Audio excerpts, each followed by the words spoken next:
ভিডিওটা যখন প্লে করে ফেলেছেন, আসেন আপনাদের একটা মজার গল্প শোনাই। হাসি না পাইলেও কিন্তু হাসবেন। যাই হোক, দুই বন্ধুর মজার গল্প। বল্টু শহরে থাকে, তার বউ সকিনা থাকে গ্রামে। আর ওইদিকে বল্টুর বন্ধু আবুল্লা, সেও শহরে থাকে। আবুল খুব ঘন ঘন গ্রামে আসতো। তো বল্টু একদিন সকিনার জন্য শাড়ি কিনে পাঠালো আবুলের মাধ্যমে।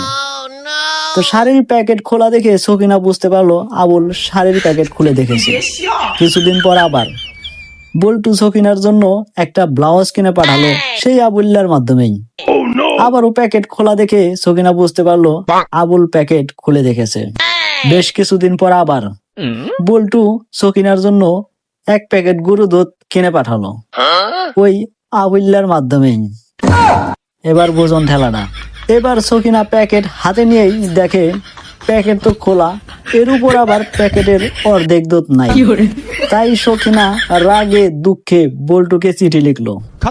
চিঠিতে যা লেখা ছিল আমি তো অবাক। কেন, কি এমন লেখা ছিল? শোনো, তোমার বন্ধু আবুল্লা সে প্রথমে আমার শাড়ি খুলেছে, আমি কিছু বলি নাই।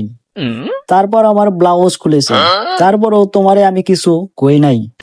এখন সে আমার অর্ধেক দুধ খাইয়া ভালাইছে, কিছু একটা করো।